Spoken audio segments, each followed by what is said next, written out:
So welcome everybody to today's live webinar, Intro to Windows Computers. My name is Rebecca Van Dusen, and I am a library associate at the Champaign Public Library.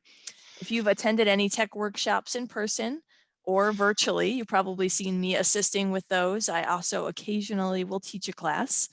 And I also work at the information desk. So if you call the library or correspond with us virtually, I also help with that. So you might be talking to me. And before I introduce our technology librarian, Susan Winkler, I'd like to mention that we are currently closed to the public, but we're still here in the building. So you can always give us a call. You can chat with us on our website, or you can email us at librarian@champaign.org. And that way you can ask any reference questions you might have, or even questions about this webinar that we've had today. We're also still continuing to offer curbside services. So if you want to pick up your holds that you have ready, you can do that through our website, or you can call us to set that up too. And we're still offering our Book a Librarian service virtually.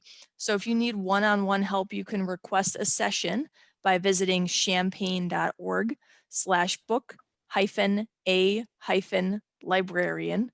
And I'll put that link in the chat too, just so that you see it visually. And then once you visit that link, you'll fill out the request form, kind of give us an idea of what you're hoping to learn. And then a staff member will correspond with you either by phone, email, or we can even meet via Zoom, whatever you're comfortable with. Let's also go over some Zoom features. So if you hover your mouse near the bottom of your Zoom screen, you'll see some controls pop up. So starting at the bottom left, you can adjust your audio settings, like changing your speaker. You should be able to mute and unmute as well.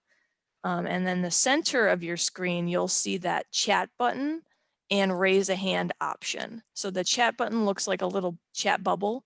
If you click that, that will bring you to the chat window where you can type in any questions that you might have during the webinar. So that's really important. If you have a question, please don't feel like you're interrupting. We're here to answer those questions. And while Susan's doing the webinar and demoing everything, I'll be in the background helping answer questions. I also occasionally will pose questions to Susan. So if you want something demoed again, if you have another question about something else that we're covering, feel free to send a message through chat. You can also raise your hand too. We like to use the raise hand option to kind of give you a opportunity to speak your question rather than kind of typing it all out. So sometimes I know people have really lengthy questions and it's kind of easier just to use that microphone instead of typing everything in chat. So if you want to speak your question rather than typing it, just use that raise hand option. Yeah, but again, the main thing is to remember, just feel like you're not interrupting us. If you want to ask a question, go for it. That's what we're here for. I think I have covered everything. If you have any technical issues too, just let me know. I can try to help with that while Susan's doing the webinar. Okay, so without further ado, let's introduce Susan Winkler, our technology librarian. Hi, Susan. Hi, everyone. Hi, Rebecca. How are you today? I'm doing okay. Good. How are you? Good. So am I. I'm doing all right. Yeah. Happy to introduce Windows 10 computers. Yes. And go through some skills if you need a refresher on Windows 10 or you've never used Windows 10 before. Hopefully this is a great opportunity to get started with Windows 10 and a great chance to learn some of the basic navigation and how to open programs and how to kind of organize some stuff. So what I'm going to do, I'm going to go ahead and start with sharing a PowerPoint, but I'm going to share my whole screen. So you won't see me in the little video chat bubble off on the side, but what you'll see is going to be my desktop screen as we go through the live demos, and then you'll see the PowerPoint and the live demo screen. So I'm going to go ahead and share my screen. And so it's going to be very what I call meta for a few seconds, where you're going to see me a whole bunch of times and stuff, and it's going to look kind of weird. But I'm going to put that down there. Okay. And then I'm going to open up my PowerPoint over here. So I'm hoping everybody sees Intro to Windows Computers now. Yes. All right, perfect. Okay, so what we're going to cover today, we're going to cover some of the foundational skills including a lot of terms and descriptions. Technology has its own language, and among all of the terminology and descriptions that you get with any sort of language, we are going to talk about some of the different terms for what things are, so that you can use the right language going forward too. We're going to talk about what's included in the desktop and the desktop elements, what those are. We're going to talk about window, and there's two different things we're talking about here. When we talk about Windows 10, Windows 10 is the operating system. So it's basically what makes everything function in the background and makes it so that you can see and do what you need to do on the computer. A window is actually a different thing that we'll talk about, but I know it's kind of confusing because we're using the term Windows 10 and a window, but they're two different things. Okay. We'll talk about how to open a program, and there are a couple of different ways you can open a program with Windows 10. And if you have an older version of Windows 2, some of this stuff will still apply to Windows 8 or Windows 7, even back to Windows XP. Some of it will be similar. Okay. And then we're going to talk about settings and how to do some customization of your settings so that you get the right experience for you. Again, there's a reason these are personal computers, and you'll have personal preferences about how light you want your, how much brightness you want on your screen, and how big you want your letters to be, and all of that is stuff that you can set in your settings. And we'll also talk about what starting up the machine and shutting down the machine is like, and what those different terms mean when you see things like restart, sleep, lock, all of those things. Okay. All right. Any questions before we begin? Okay, and if you want to, feel free to go ahead and put into the chat. If there's a specific question that you came to have answered today, you can go ahead and put it in the chat right away, and we'll try to get to it. If there's specific things you're hoping to get out of the class today, please also put those in the chat. And we always love feedback, so if we know what you're expecting, then we can help modify the course for the future too. All righty. I don't see any questions so far, Susan, but I will keep an eye out. Great, thank you, Rebecca. All righty, so the first thing we're going to do, it's going to take us a few minutes, but we're going to talk about a couple of different terms. So, and normally when we're in the in-person workshops, when I talk about these terms, I will hold things up that match these terms too. So today we're just going to have our kind of our graphical representation of what they are. So the first thing is the computer. So the computer is essentially an electronic device for storing and processing data based on a program or logic sequence involving numbers and codes. That's essentially a fancy way of saying that what the computer does is it translates when you click a button, the computer is translating that into code that it understands. So when we talk about computer language and language that we speak, just like with any other language, you need some kind of translation techniques too. So sometimes we need to translate between the computer and us and what we say to the computer or tell the computer to do. But the computer runs essentially off of what's known as binary code. So if you think of it as, if you've ever heard people refer to it as zeros and ones, essentially it's zeros and ones. So if you had a light switch and it was on, that was 0. If it was off, that's 1. That's essentially how the basics of computer language began and how it started. So your computer is technically not everything, but it is basically this piece right here where you have kind of like the brain of the computer, and the brain is what's doing all of that processing of the information and the inputs that we give it. Okay. So that's what we mean when we say involving numbers and codes. It's if you've heard of coding language, there's a bunch of different coding languages that are out there. And what we're basically doing is translating that coding into what we want it to do for us, which would be the output, what we want to get from the computer. Okay. So a desktop computer, and this is, again, a little confusing because we have two different kinds of desktops. We have the desktop computer, which quite literally sits on a desktop usually, or on top of a table. And then we have the desktop on the actual computer. and we'll talk about the desktop on the computer in a few moments. But the desktop computer is essentially a computer that has a separate monitor, processor. So this is our processor over here. I don't know if you can see me kind of circling that at all with my mouse. Yeah, I can see you moving your mouse. But this right here is the processor. This is the so the monitor is what has this big HP symbol in it.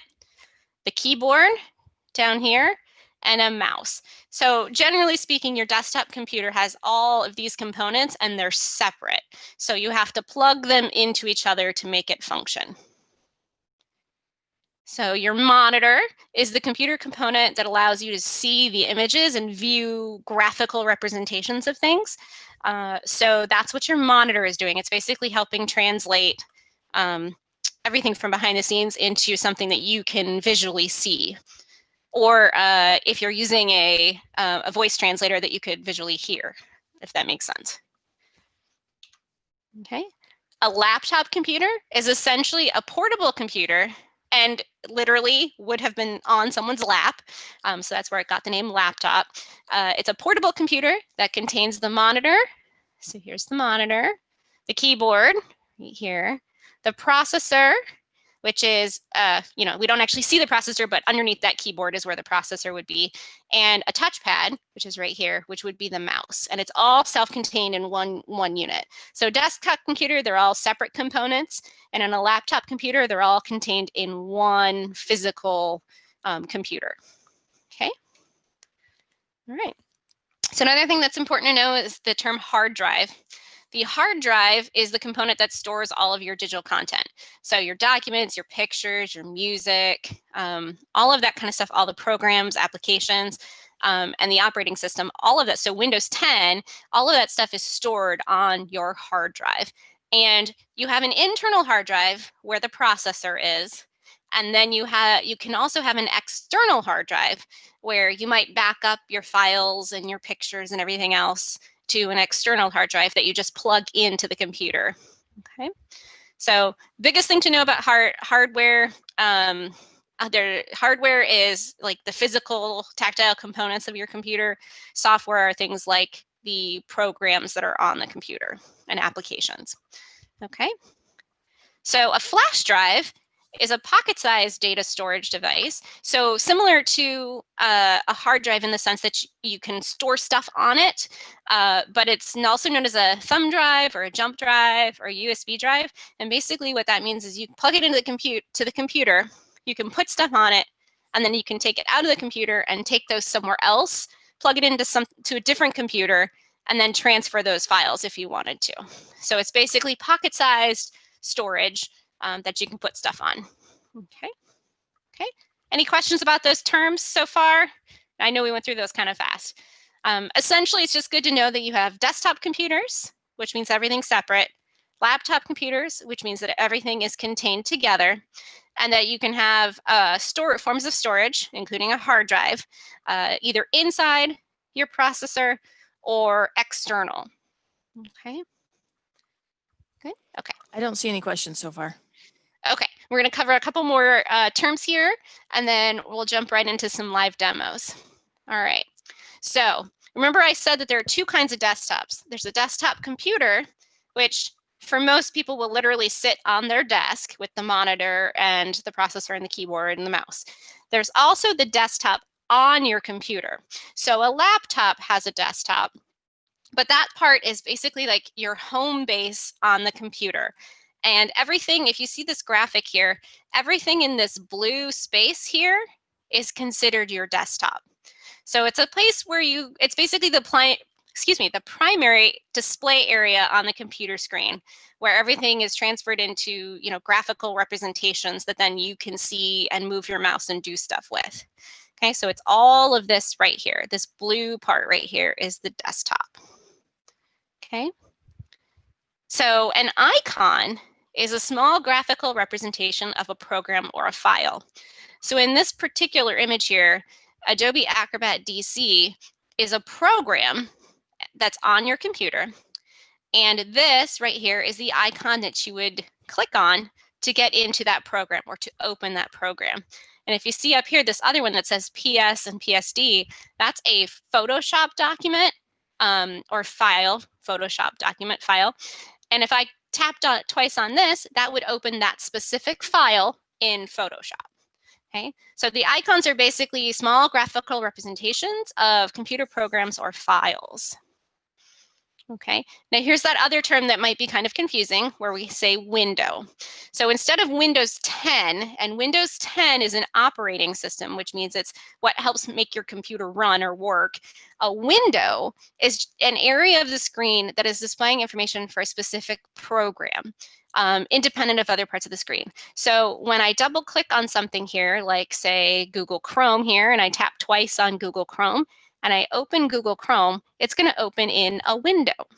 And then there's separate things that you can do with that window and control what's going on within that window. So anytime you open a program, it's going to open a window.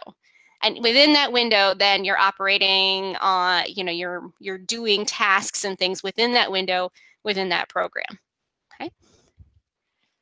Okay. The taskbar. The taskbar is very important. The taskbar actually lets you, gives you access to a lot of things that you might use frequently and make it easier for them to open. And it's also where you will find your start menu in order to open programs and to search for other things. It's basically a strip of icons used to access frequently used programs like internet browsers, Microsoft products. It's typically located at the bottom of your desktop. And you can actually customize what's there too. So you can customize what will appear in this area right here. And to do that, you can right click and select pin to taskbar, which will pin different programs and things down here. Okay, and I'll show you that. And again, we're going to do a live demo of all these things in just a moment too. So you'll get to see all of these things in action.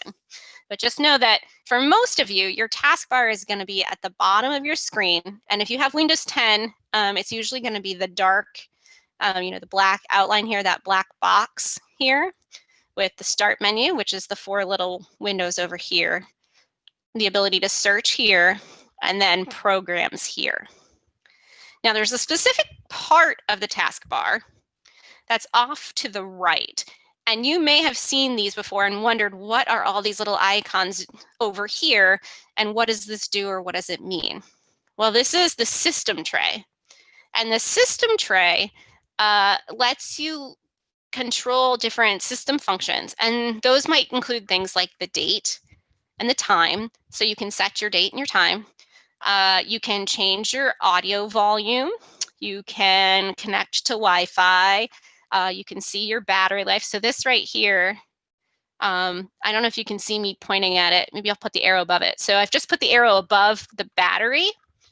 And if you can see, it's this little rectangle with something that looks like a little plug in front of it, to the left of it.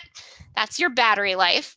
Now this is going to be something you'll most often see if you're on a laptop, because of course a laptop is plugged into the wall with a battery, with a cord.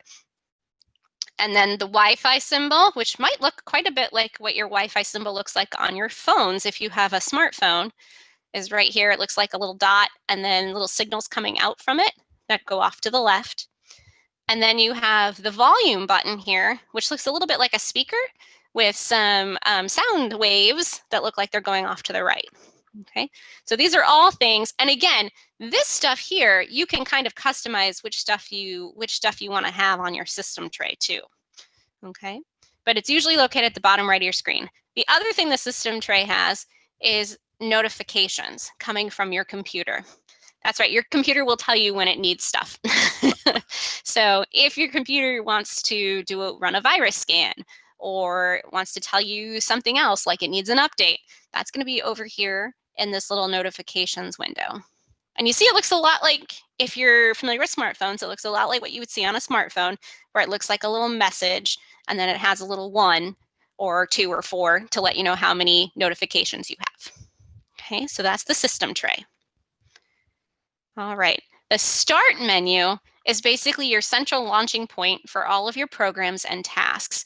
So the start menu is the 4 little panels here that make it look like a window. So there you have Windows, and it looks like a window. So something that looks like it should, hopefully. And when you click on it, it's going to bring up all of these different options alphabetically for your programs and your tasks. And then you'll also have these things over here that you could just tap on and it'll take you right into those programs. Okay. The start menu also gives you the chance to check your power options, which if you have any other devices, you might know that the circle like that with a little line through the top of it is pretty much a universal symbol for power now. So that's the power button right there where you can power your computer off, restart it, put it to sleep. And we'll talk about what those mean in a minute. And then you have your settings, and your settings look like this little gear. And we're also going to cover what those do. Okay.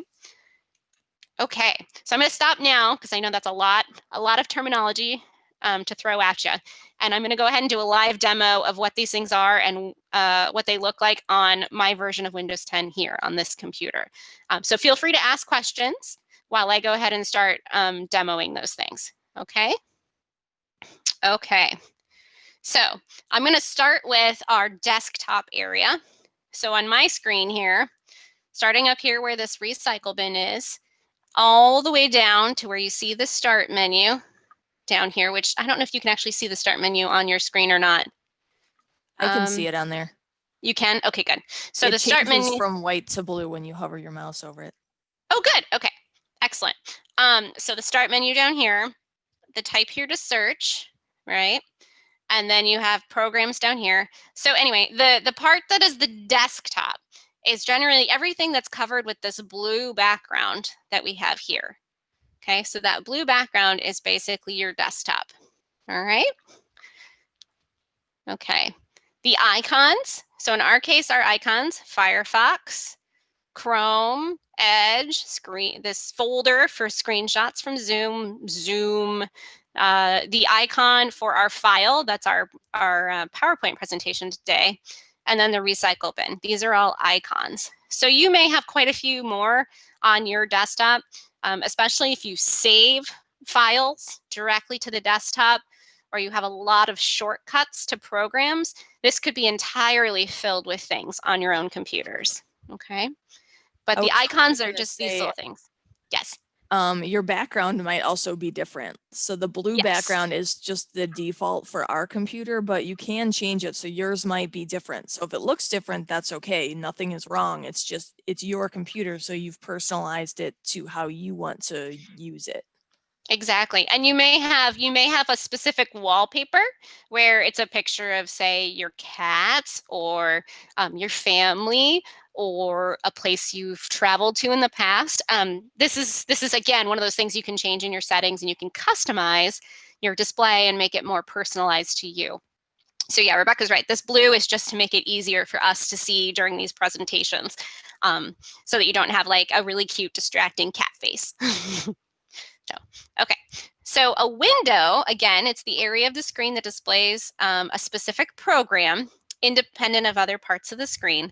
So if I open Chrome and I double click on it and it opens up like this is a window right here. So this whole thing is a window, okay? And we're going to talk more about windows in a minute. We're going to talk more about what a window is and what it does and what you can do with it in a minute. But I just want you to know this right here would be a window, this kind of independent thing that you can move around. And I'll talk about how to move it too in a minute. Okay.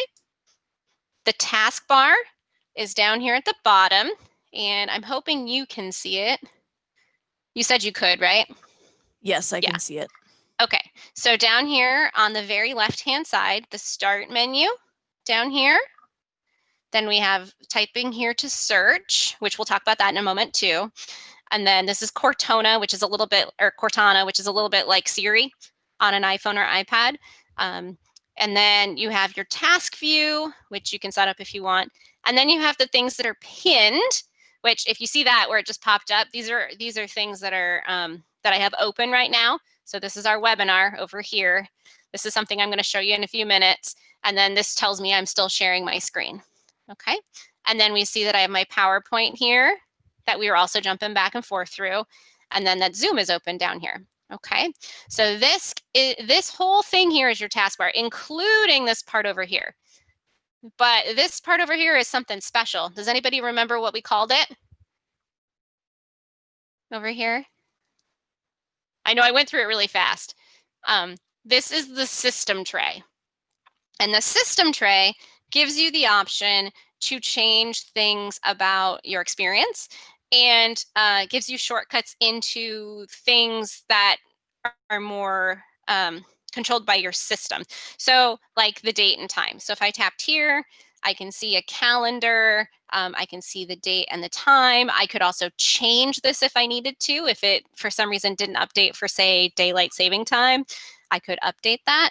Other things that are down here, here's the notifications. And right now we don't have any notifications at the moment, but if we did, they would come up in here. We could also turn it to nightlight mode. We could, jump into all of our settings again from here. Universally speaking, a little gear that looks like this, looks like a little cog that might make something turn. That is your settings. And that's true on most mobile phones and computers now, that means settings. Okay. Other things I can control. This tells me that I'm connected to the internet. I'm on a hardwired connection. So instead of the Wi-Fi one where it was a little signal that comes out, this is telling me that mine is plugged into a wall. This is telling me that I'm using the microphone, which is a good thing because if I wasn't using the microphone, you wouldn't be able to hear me. And then this little caret here brings up other stuff that I could change or do things with that are also part of the system tray. We just don't see them right here. The other thing is you don't see a battery because I'm on a desktop computer, whereas if I was on a laptop computer, you might see that battery from the cord. Okay. Any questions about that? Before I move on to the last one. We're good so far. Okay, the last thing I want to cover again is that start menu. Start menu's down here. If I tap on those 4 little panes that make up a window, I get a lot of stuff I can do up here. So right here are all of the programs that I could get into if I wanted, and they're arranged alphabetically. Now I want to show you one thing that I think people sometimes miss with the way this is designed. There's a tiny little bar in between the alphabetical list here and the icon graphics over here. And if I hover in between them, if you can see, if I don't hover, see, it doesn't look like there's anything there, right? Except for this little caret here. And you think this belongs to the CIPA filter. And so it's confusing. But right in the middle, if you see how I'm right there, and then if I just barely touch it, it's this little sliver, bar sliver, and then it turns into a bigger sliver with a caret at the top and a caret down here at the bottom. This is your scroll bar for going through your programs. So if I grab that and with my left mouse button and I move it up and down, that'll show me that whole A to Z list back and forth. And that's not totally intuitive because I'm not sure that you would know it was there unless you happen to hover over it with your mouse. And then you can see it this way. Okay. Can you also scroll with your mouse scroll button? Does that work? Yep. So this is my click wheel. So on my mouse, and if anybody's familiar with your keyboard and your mouse, most mice today have a little wheel in the middle. And the wheel, it's called the click wheel or scroll wheel because if you advance it, you can click and scroll between things. So as long as I'm hovering over the scroll bar here, I don't have to hold down my left mouse button like this to move it. Instead, I can have my arrow over here and I can use, as long as I'm hovering over this with my arrow, I can use my scroll bar or my click wheel, scroll wheel to advance and go back in here. I'll show my video camera in just a second, my camera in just a second and show you what that looks like too. So let me jump back here. I'm going to go back into here and I will stop sharing my screen. So let's stop that sharing. Okay, and I'm going to start my video so I can show you that real quick, what it looks like on the mouse, since Rebecca mentioned it. Hopefully when my camera comes back up here in a second. Open. Let me try this again. camera. Go. Okay. This will record. Okay, this is my mouse. Is this click wheel, scroll wheel? It's this wheel here like this. So when you're looking at sites and you scroll all the top website all the way, it's really to use wheel to all down and way back. Okay, so thanks. Okay, yeah, that was a good idea. Okay, and now I'm going to end the PowerPoint. And we'll jump ahead. We are ready to talk about the different pieces. Okay, so now we're into our section on desktop elements. And by this, we mean the elements of your desktop on the computer. So this is going to be, again, where we have all that blue space there. Okay, and then you might again, want to we move just, that little yep. thing that says sharing screen. Yep, I'll move that down here. I'm going to move it somewhere kind of in the middle so I still see it. Okay, so your start menu, like we said, opens up where you can see all of your programs. Oops. And then you can see, and you can either click on your programs from that start menu list here, the alphabetical list, or if you've pinned it over here as what they call a charm or an app with these little icons, you can jump in from there too. Okay, all right. Now, when you're ready to open a program, you can actually open a program a few different ways. You can click on the start menu and find your app in that alphabetical list and then click on it. You can search for the app using the search box in the taskbar. Remember, that's this little guy right down here, this little friend. Okay, very helpful to have this type here to search. It's very, very helpful. And if the app is located on the desktop, and remember we said the desktop is all this blue space, or for us, it's the blue space, you can double click on it to open the app and the program. Okay, so I'm gonna go ahead and demo that right now. Okay, so we're back to, you can see the desktop. Looks like, yes. Okay, so let's say I want to open the program Microsoft Word. So the first thing I can do is come to the start menu, click there, and then I can browse through my list of programs to find Microsoft Word. And what I'm first going to do is I'm going to be like, all right, Microsoft. Okay, well, there's a bunch of stuff here that says Microsoft. I know it's a part of Office, but maybe, so it's probably, if I look under Tools, maybe I'll see it here. And you can see, nope, okay, I guess it's not under Microsoft Office Tools. Maybe I need to go and look for it under Word. And there it is, Word 2016. So if I tap on it, it's going to open Word for me. Now, I'm going to close out of that program by hitting the little X in the top right-hand corner here and show you that we can also get there by coming down here and typing to search, and I can type Microsoft Word. And notice that the best match that comes up when we search on our computer is Word 2016, the app.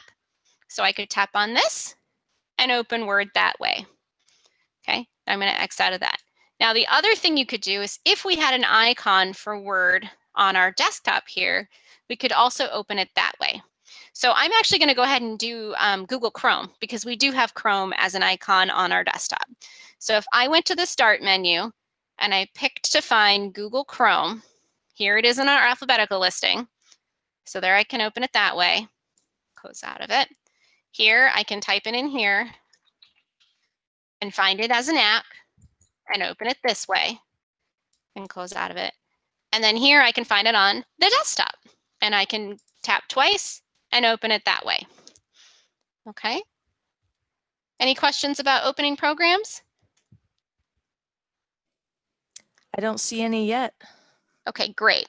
Okay, so the next thing I want to talk about is managing a window. And when you open a new program, it opens in a window. So like we just saw, when I open Chrome, it opens in a separate spot here, which is a window. And we're going to talk about, so anything behind this is still the desktop. And right in here in this white space here is your window. Okay, and this is a window in Google Chrome because that's the program that we opened. Okay, now I'm gonna, let's see, I'm gonna go ahead and live demo this first, and then we can go back to the PowerPoint for this section. because I think since we're already here, it's a little easier to do it this way. Okay, so here is my window. And there are certain ways that I can manage this window and that I can do things with a window. The first thing I can do is I can move this window around on the desktop area. And to do that, I'll hold down my left mouse button and I'll place it up here at the title bar, which is this top area here, this top gray area. If I hold down the left mouse button, I can move it and slide it anywhere I want. And then if I let go, it stops. But if I keep moving, I don't want to make it way too woozy or anything, but if I keep moving with it like that, that's me just holding it down. And what that's called dragging, because I'm dragging from the upper left to the right, lower right, up, over, okay? So that's called dragging. Now, other things you can do, let's say I want this to be a little bit smaller. It's a little big right now. Well, there is one really easy way to make this smaller. If I come to the edge and I get a double-headed arrow like this, can you guys see that okay? I know it doesn't look it's not very tall. It's not very big, is it? It's kind of small, but it's very small. It's still there. Yeah, so I'm gonna put it up here by where it says new tab, so you guys can hopefully see it and have like a reference point for it. So I'm gonna move this down here so it's a little easier to see. And I'm gonna put the double-headed arrow right up here where it says new tab. So if you're looking at the text and you see new tab, just to the left of where it says new tab, there's now a double-headed arrow. So it means it's a black bar with an arrow that points left and an arrow that points right, okay? And this double-headed arrow allows you to resize your window, and you can pull it to the right or the left and make it smaller or bigger. If you do it right at the corner, so if you see how I moved it up just a little bit, so it's now right at that corner. If I do it right at the corner, it'll pull both the top and the left side at the same time to make it bigger or smaller. But I can also pull just to the right or left, and I can also pull just from the top to the bottom. Wait, did it just get bigger? That was weird. It got a lot bigger there for a second. Down, when I actually did it. Yeah, when I actually did it. Okay, so if you look at it now, do you see how much bigger that is? That's so much nicer that it's that much bigger. And I'm pulling down like this. That's your double-headed arrow. When you go up. It didn't do, did it do that on the side when I actually was in the process of doing it? Oh, it does. It did it on the side. Yay! Woohoo! I learned something new. Okay, this is good. So you can see that it gets bigger and smaller. And this is you controlling it to customize how big you want it to be. So for a lot of folks, if they're trying to work on two things at once, or they're trying to take something from one side and put it in another side, they might open two windows at the same time and have two windows here.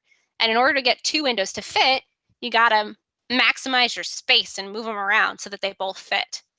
So, excuse me. So that's one way to resize your window.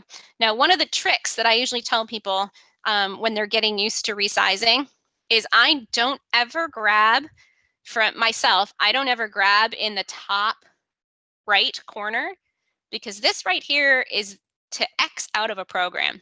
So if I close this program like that, it goes away. If I come back into Chrome, you see how it's bigger again?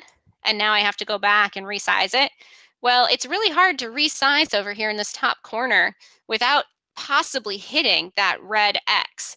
So when I'm resizing things, I almost always go from the left side to do something with it, like this instead. So I almost always go from the left, okay?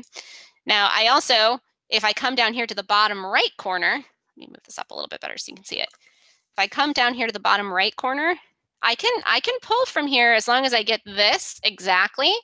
But you know what else is down here? The bottom of my scroll bar. And if I don't get it right, I'll hit the bottom of the scroll bar instead. So I usually tend to avoid resizing with the top or the bottom on the right-hand side. In the middle, it doesn't totally matter because I can pull from here. And this is a a mousing skill that if you practice, you will get better at it. It can be a little frustrating the first couple of times you do it, but it does get easier the more you practice, as with a lot of stuff with tech, right? Just like learning another language, right? The more you practice, the better you become, the more vocabulary you have, everything there. Okay. Susan, can you show how to open a new window or a new tab if you already have Chrome open? Yes, I absolutely can. So your Chrome browser here, so we have one, there's two things going on here. So a tab is basically right here, this tab. If you were thinking of your file folders and how in like a filing cabinet, you have different tabs that tell you what's in them. The same thing works on a web browser, right? So they're trying to make it so you can see more than one thing at a time if you want, and you can go quickly between them. So this tab here, let's go to Champaign, our library website, okay? So here we are on our library website. Let me make it a little bit bigger. Okay, so here's the library website. Now let's say I also am curious about what's going on at the Urbana Free Library today. I want to check out both libraries. So I can look up the Urbana Free Library and then go to their website too. Okay, so what I've done there, and I'll do that again for y'all. Here, I'm looking at Champaign Public Library, and let's say I want to compare, our programs. So here's stuff that's happening at the Champaign Library. If I want to compare them, and I want to have it both pieces of information available at the same time, if I hit this little plus sign here, this is going to open a new tab. And you see how it actually says new tab across the top? That means it's a new tab where I can put something in here and I can search for it. So if I do the Urbana Free Library, that'll be a new tab. So now I can go back to mine here at champaign.org, or I can move forward to the Urbana Free Library here, okay? And this is how I can move between those two tabs, okay? Is that what we were looking for? Maybe also how to open like a new window. Say if you want two Yes. side by side, can you show how to do that? Oh, yes. Yep. I will get to that in just a moment. Yes. Yep. Yeah. So let's talk quickly about how to close and minimize and manage it, and then I'll show how to put two of them side by side. Okay, so a new tab, this is specific to a web browser. You wouldn't necessarily have this in other programs. So for example, if I opened Word, you wouldn't necessarily see this at the same time you saw Word. Okay, so let's go ahead and talk a little bit more about what you can do with a window, and then we'll open a second one and you can see how you can place them together. Okay, so a couple of other things you can do with a window. Up here at the top right, remember when I said this, if you hit that X, it's going to close the window entirely and it's going to go away. The middle one here lets you do maximize, which means it's going to make it as big as your desktop screen. So if I hit maximize, see how it moved so that it's now as big as everything else on the screen? It works the opposite way too, and it's called restore down, but basically it lets you go back down to the size you were. Okay, so if you want to make it full screen or restore down, maximize and full screen are the same thing. So maximize and full screen like that, and you can restore down. Okay, so now that we've learned how to close it and we've learned how to make it full screen or maximize it, the last one is to minimize. And to minimize, you're going to hit the minus sign. So I always think of minus as min and mine, right? So the minimize sends it down into the taskbar. So now when I look at all these things I have open in the taskbar and they pop up like this, I can still find my Champaign Public Library window right here. And then I just tap on it and it opens back up. Okay, so I'm going to go ahead and minimize that one for a moment, and we'll talk about what Rebecca was asking about, which is putting them side by side. So I'm going to go ahead and open another program. So I'm going to pick Word 2016 and open a blank document. So you'll see how Word is now taking up the entirety of my desktop screen, right? So I can't see any of those things that are on the desktop right now. But we do have the option up here. We can close it, we can restore down, or we can minimize. What do you think we should, what does everybody, if everybody wants to go ahead and say something in the chat here, what do you think we should do to make more room for something else to be seen? Do you think we should minimize it so it goes all the way down here to the taskbar? Or do you think we should restore down so there's some extra space? And go ahead and put what you think in the chat. We'll make it a little participatory here.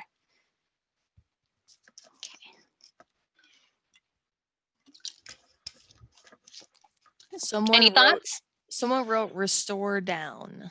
Yes, excellent. That's what I'm going to do. I'm going to hit restore down.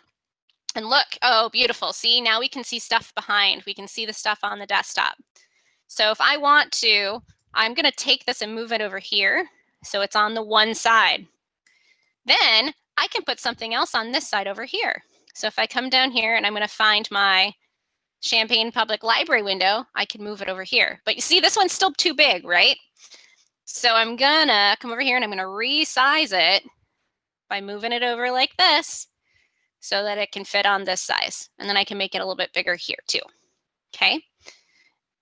So now if let's say I wanted to take some information about library programs from this side and I wanted to send them to someone. So I'm gonna go ahead and type them over here.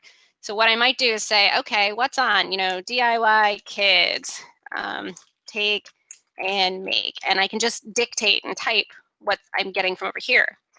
Or, I could copy and paste it over here or do whatever I need to, where I'm working between things, okay? So that's one way you can put them next to each other.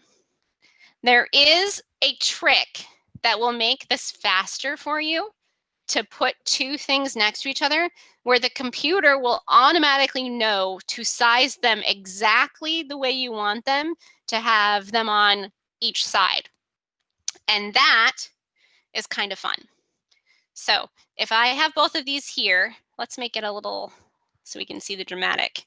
So if I had this guy like this and this one like this, and then I want to put them side by side together, I can actually use the Windows key and the arrow. So that's what I just did there. I hit the Windows key and the left arrow, and that is a shortcut to tell the computer that I want it to put whatever I selected all the way to the left. So now document 1, Word, is all the way to the left. Then I can tap on the other window I have open, this one here, and it automatically will size them exactly to take up the entire desktop with those two windows. Okay, pretty cool, huh? So that's just using the Windows key on the keyboard. And if you look at your keyboard and you're on a Windows machine right now, it's going to look like this right here. It's going to be the same icon to get you the Windows key. Okay. Does that answer the question, Rebecca? Yes. Can you show it one more time though? Mm-hmm. Absolutely. It's one of my favorite shortcut tricks. So let's go ahead and make this. Again, I'm resizing my documents here. I'm going to pull this one out. I'm going to resize it. And again, I'm taking it from like the middle and the upper left side to resize them. I don't usually grab up here because, of course, I'm not that good with my mouse and I would usually X out of it instead. Okay, so what I'm going to do is I'm going to select the Word document by tapping with my left mouse and grabbing it like this. So now I know that's what I've got here. And I'm going to hit the Windows key on my keyboard at the same time that I hit my left mouse button. And that's going to send it to the left side of the screen. If I wanted it to go to the right side of the screen, I could hit the Windows button and the right side of the screen. So I could do this too, where it's going to go to the right side. Then I can grab this one and it's going to go to the left, just like that. Okay, so it's just a keyboard shortcut where you use the Windows key, which let me show you I'm going to show you real quick what the Windows key looks like. So it might look like this, if you can see that, or like this, or if you're on a Windows 10 computer, looks like this guy right here. Either way, it's going to look generally like four little panes of glass to make a window. Okay. All right. Other questions about that? I think we're good so far. Okay, I want to cover a little bit more about the system tray while we're down here. Oops, let me move my, oh, can I not move this? I was going to move my stop share. Okay, well, it's probably fine. You can still see the system tray there, right? Yes. Over here. Okay, good. Okay, so the system tray located in the taskbar, it contains the icons for easy access to the system functions like volume, battery level if you're on a laptop, Wi-Fi if you're on a laptop, or your internet connection in general. And so what I'm going to do down here is, if you want to see some of the things you can do with it, I'm going to go ahead and tap here on the microphone.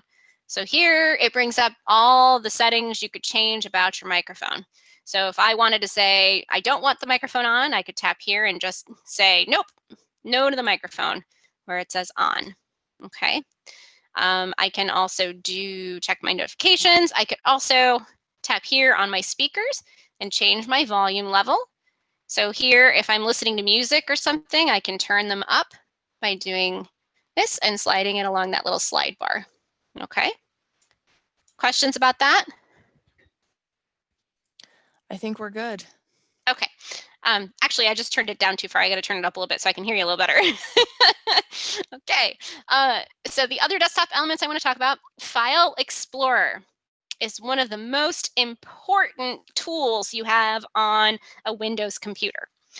And File Explorer is this little manila envelope file folder down here. If y'all can see me kind of touching down there at the bottom here. It's the yellow with like the little blue holder to it. This is File Explorer, and it's a file management application that lets you browse for folders and files on your computer. So it's really helpful for finding and locating where you might have put something. Okay. If I select it from here, it brings up, see up here it says File Explorer, and again, it's open to window, right? We can close out of it, we can make it bigger by maximizing it, and we can minimize it to put it back down here on the desktop if we want, or on the taskbar, okay? File Explorer is sort of like, it's going to give you the address for where your file is, much like your mailbox is your address. Your mailbox has an address for you at home, and that's how the post office knows to deliver your mail. So what you have on the computer, this PC is going to show you everything that's on the computer, right? And we'll get into this more with the file storage and organization class at the beginning of February, where we'll actually talk a lot more about techniques on how to organize and possible tricks and tools and tips for organizing files. But just know that this PC is the starting point for access to every disk, folder, or file on your PC computer. Okay, and you can access it from File Explorer. So if you're looking for a particular file, this is a great place to start. Now you'll notice up here too that under this PC we have the desktop. So this desktop here represents this blue space back here. So if we save something to the desktop, it's going to be here and it's going to show up here. So here's our folder called Screenshots from Zoom, and here it is on the desktop. Okay, so this is one way that you can use File Explorer to figure out where something is. Okay, and we'll talk more about that in the file storage and organization class, but I just want you to know that File Explorer is a great thing to have down here pinned on your taskbar, because it's very helpful to have it there. And if you want to search for it too. Yes, and you can also come over here to the search and type File Explorer, just like we did with how to find Word and everything else, and it'll come up here like this too. And then you've got your File Explorer, you can open that way too. Okay, since this is something I frequently use throughout the course of my day, I like to have it down here in my taskbar as well, so that I can just tap on it and it opens. So if you want to pin something to your taskbar, most of them, all you have to do is right click on them from the icon here and then say pin to taskbar. If you can see where it says pin to taskbar right there. Okay, so if I wanted to have Firefox down here, because let's say I use Firefox all the time, I can hit this and say pin to taskbar, and it's going to pop up down here now. and now it's pinned to the taskbar. Okay, so that's another thing you can do if you want. All right, so now we're going to talk about our settings and how to customize some of our settings. Okay, so your settings let you customize your experience on the computer. And from the menu, on the settings menu, you can change your display settings. You can adjust your volume, you can add accounts, you can do all sorts of stuff with settings. And a couple ways to get there. I can go in here and I can type settings, and you'll see the settings app comes up, and all I have to do is tap that, and it brings up all of my Windows settings that I can change or do something with. Okay. If I come to the start menu, I can come here to the little gear and hit settings, and it'll bring me to my Windows settings again. Okay. And then I can also go from where we saw the notifications here, where it says all settings, and it'll bring Windows settings. Okay. So they really do want you to be able to find your Windows settings. Okay. And things you can change with your settings. So for example, let's say we want to change, I don't know what'll be easy enough for you to see on the screen.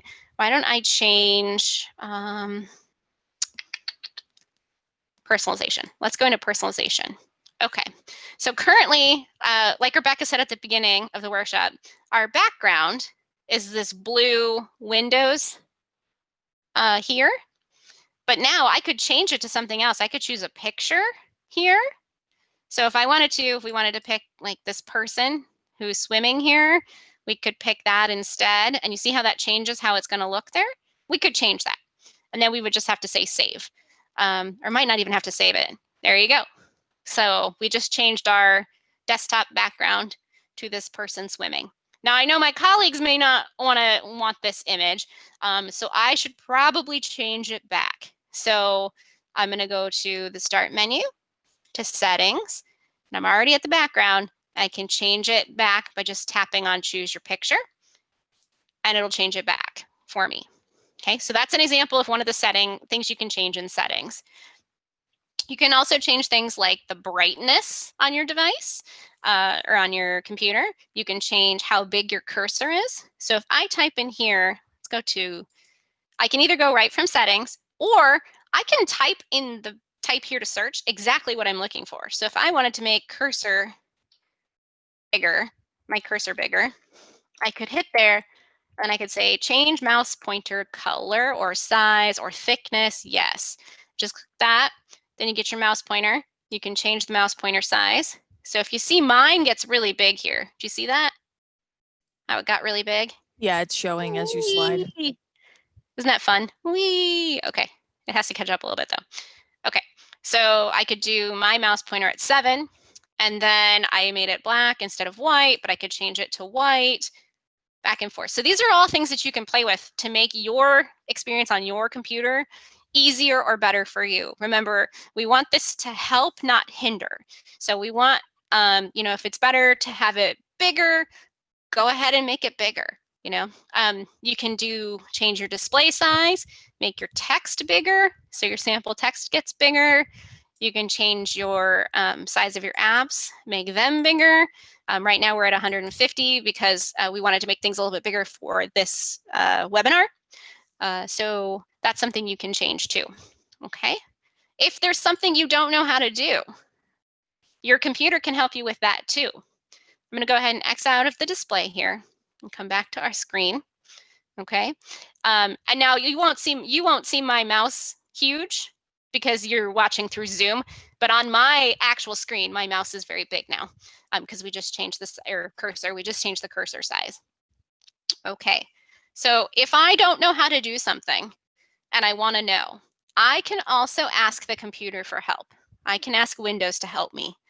And one way I can do that is to search down here for whatever I want to do. So if I wanted to say, change the brightness on my screen, I can just type in change brightness, pick the best match, which is again in the system settings. Remember system tray down here, it's a related task. Tap on that, and then it brings up display, and it's bigger and bigger. And here it is, make everything brighter. So I can change brightness automatically or use the nightlight. I can click on that. I can look at the colors. I can change the scale and the light. I can do all these kinds of things, right? And all I had to do was type down here in the search to get an answer. Okay. Now, sometimes you may not get an answer right away. It may not be something that's super helpful. So other things you can do, you can type get help, and there's an app on your Windows 10 computer called Get Help. You tap on the Get Help app, it's going to come up, it's going to say we're here to help. You know, here's some stuff that they know is going on.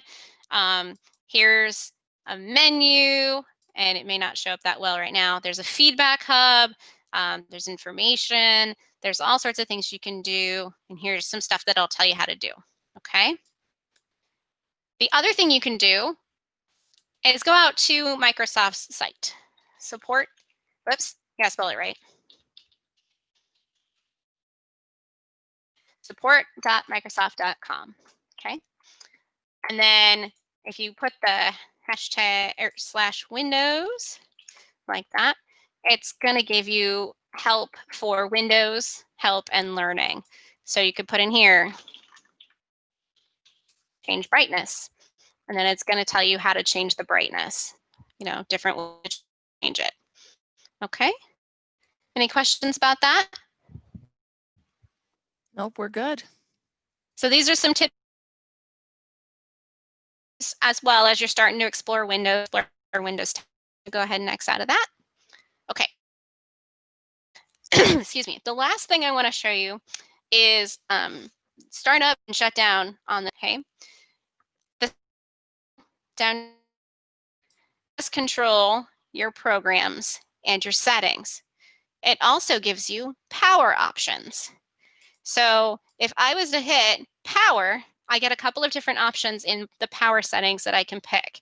So if I go to power, on this particular computer that I have, that's a desktop computer here, I have the two options. I can shut the computer down or I can restart it. Now, on a lot of other computers, you might have other options as well. So if I jump back into our PowerPoint here and jump ahead a little bit, I can show you what some of these are. Okay. Oops, sorry, didn't mean to go from the beginning. So these are some of the different options you might have. Sleep. It conserves energy by putting your computer into a low power state and turning off your display.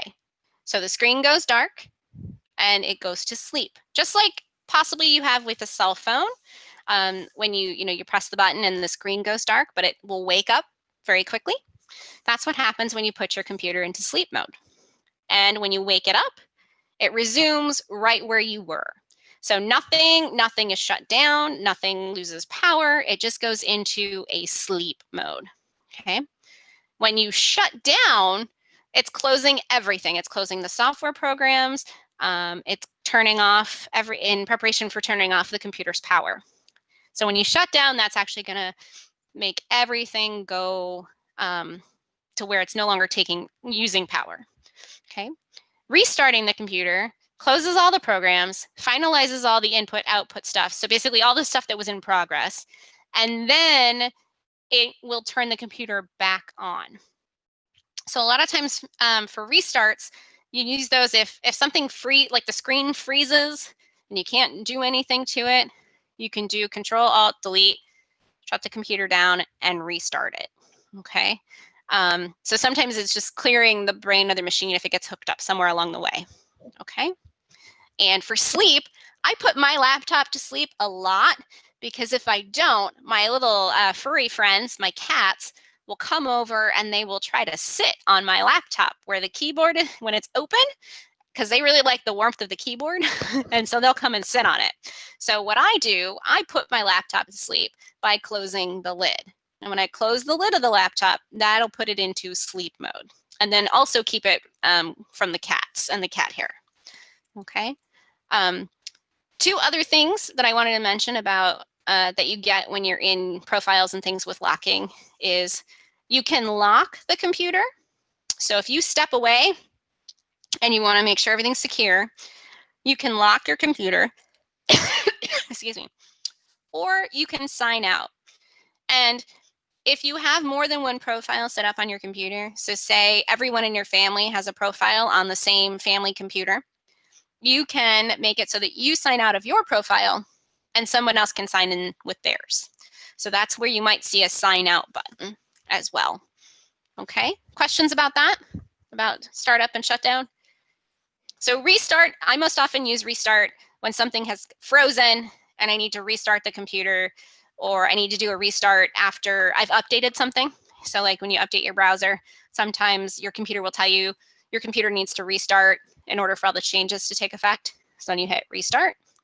I usually do sleep when I know I'm going to come back to it. So like if I'm headed into the other room briefly to grab something, I'll just put it in sleep mode so the cats don't come and sit on it. And then I usually shut down my computer when I'm done using it so that it doesn't use any power while I'm not actively using it, if that makes sense. Okay, questions about that? I don't see any questions so far. Okay, well, if you have any questions, and it doesn't have to be related to these things, to this stuff either, you can just go ahead and pop them into the chat. We're happy to answer them. I do want to mention I have some additional resources on the handout here for both Microsoft Word, Microsoft Windows, and a couple of things that the library subscribes to, where if you have a library card from Champaign, you can get into Gale courses and LinkedIn Learning. And they both have courses and videos on things for Windows 10. So the Windows 10 tips and tricks from LinkedIn Learning. There's also Windows 10 Essential Learning and Training, and then Introduction to Windows 10. Gale courses is 6-week courses with an actual instructor. LinkedIn Learning is videos with some helpful files that you can download. Okay, and then we do have a question. Yes. The question is, should I turn my computer off at night? Yeah, it does kind of depend on what kind of user you are. If you're a very active, heavy user and use your computer a lot, it is good to occasionally shut it down all the way, and then power it back on occasionally. That is good to have that full power cycle happen. If it's a laptop, it's also good to occasionally let it run all the way down battery-wise and then recharge it. And I say that with the caveat that there's always changing information about what is the best to do.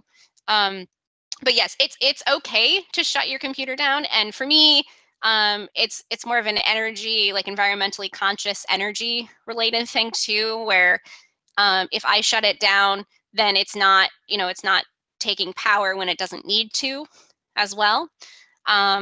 And anytime there's the device is running all the time, it's good to let it.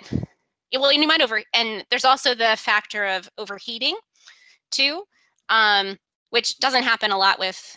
It just depends. So overheating basically can happen when if the fans in your computer aren't working as well as they can, and that can cause overheating too, which can damage the computer. So I recommend that you do occasionally turn it all the way off, but it is up to you. I mean, if you're using it at night, then by all means, continue using it. It really comes down to your personal preference too.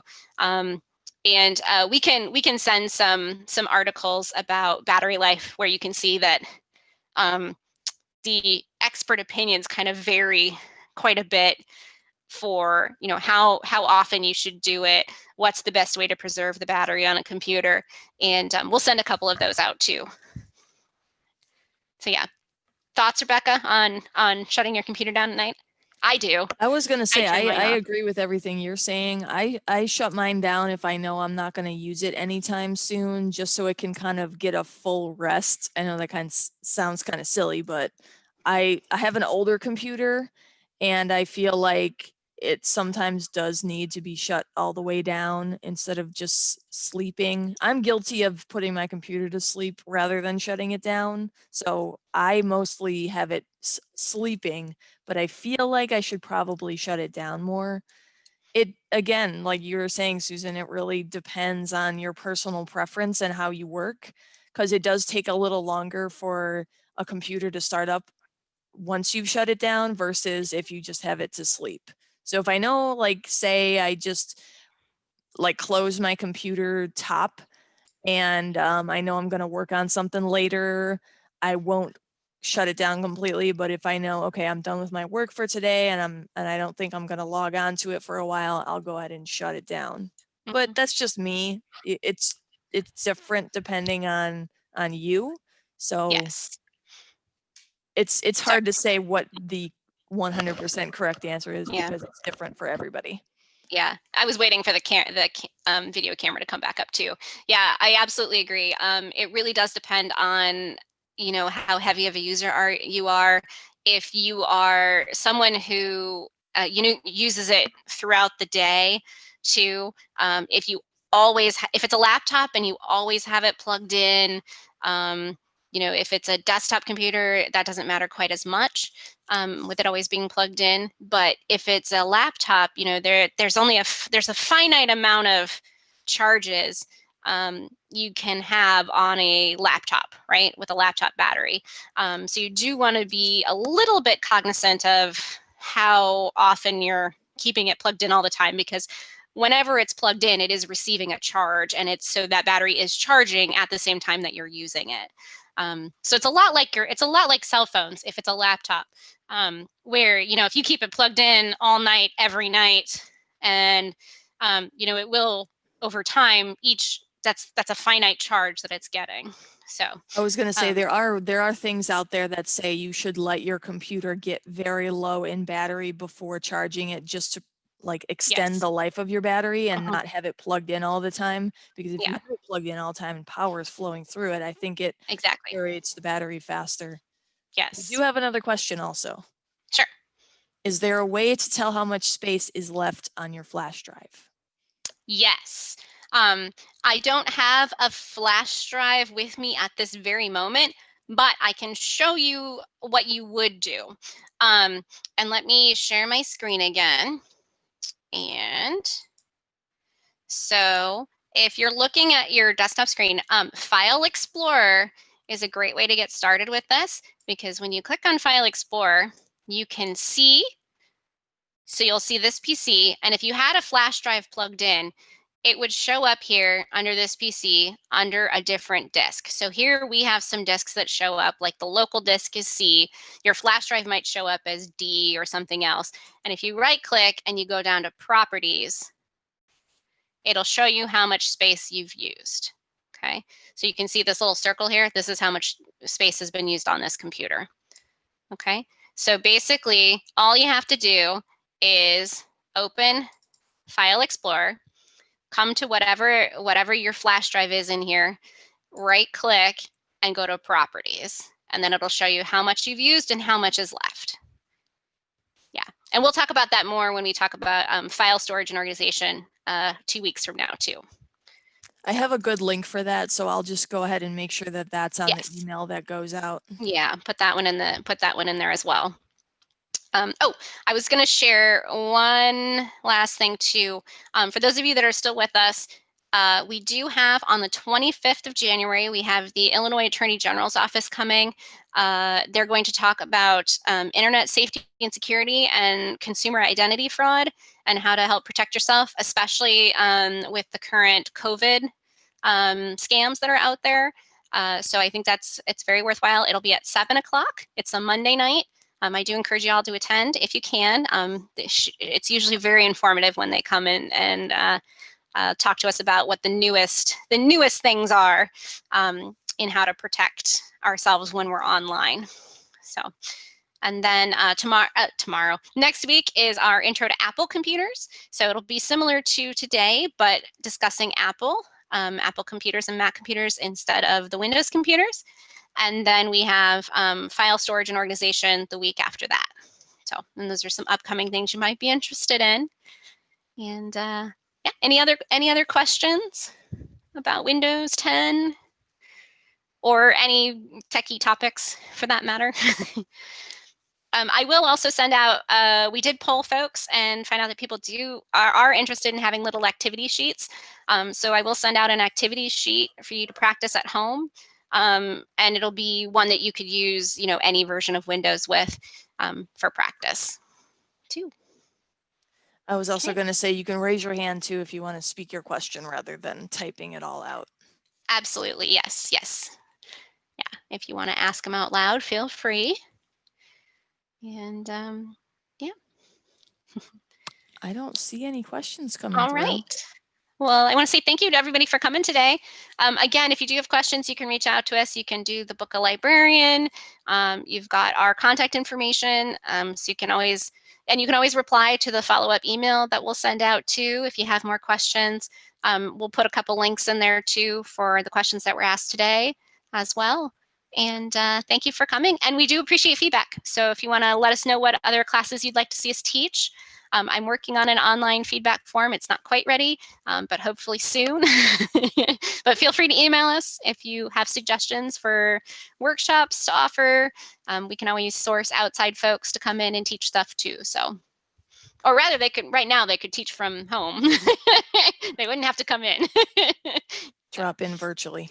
Yes, they'll drop in virtually. All right. Okay, Well, thank thank you, everyone. everybody.